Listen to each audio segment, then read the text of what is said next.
Question 2 in the 2022 paper talks about 10 activities to be completed in order to add a new cabin to the holiday park. I have actually discussed part A, B, and C in another video, but in part C, I had spoken about a targeted approach which may not actually suit many students.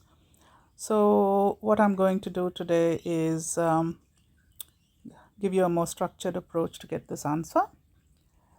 And so we're primarily looking at part C, which is it is possible to reduce the completion time of two activities. One activity can be decreased by 2 weeks and the other activity can be decreased by 1 week, and total the minimum completion time can be reduced by 3 weeks. So basically you have to bring it down from 30 to 27. So in order to do that, the most structured approach would be to make a list of all the parts that go from start to finish. So the first one would be that one, and the total time duration along that path would be, if you add 10 plus 3 plus 7 plus 2 plus 4, would give you 26. And then the next one you go along is this one, okay, ACFJ, SEFHJ, and that will give you 29. So we now will record all those parts, and that would, I think I need to find a little more space. Okay, let's record them here. So we know that we have to reach 27.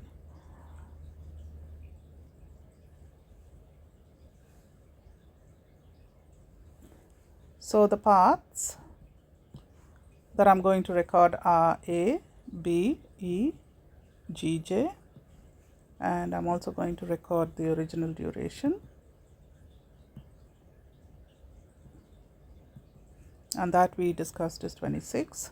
The next one is ACFHJ, and the duration is 29. ACFI, duration is 30.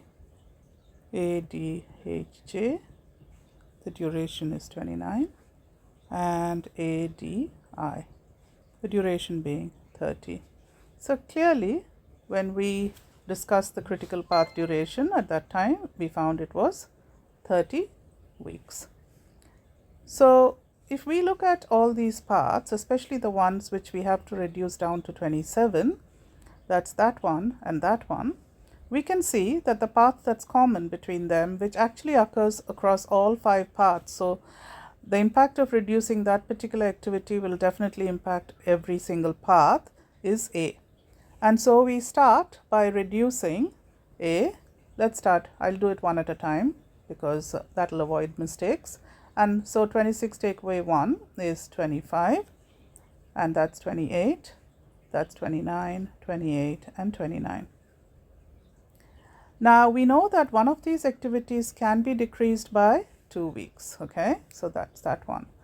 So because A is so impactful, I'll try and reduce, and so currently those are the critical paths and A lies on both those paths. So I'll try and reduce A by 1 again. And so all these paths will again go down by 1.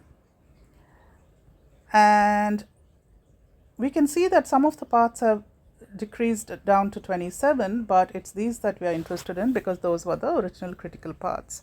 And we have to see that somehow they get down to 27.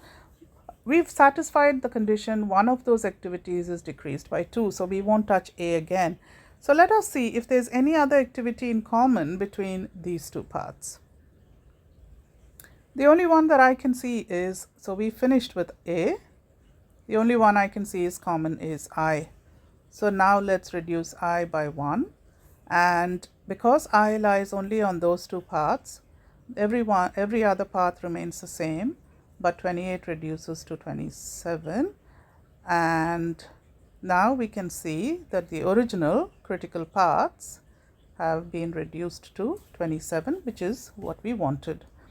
And because they said being reduced by 3 weeks, so we can see that A was reduced by 2 and I was reduced by 1. So this is a more structured approach. I think this will appeal to some of you students who like laying things down. If you are using UDFs at the moment, you will not be able to use it in 2027, but you could use it for the next year, which is the current year, which is 2026. Thanks. Bye.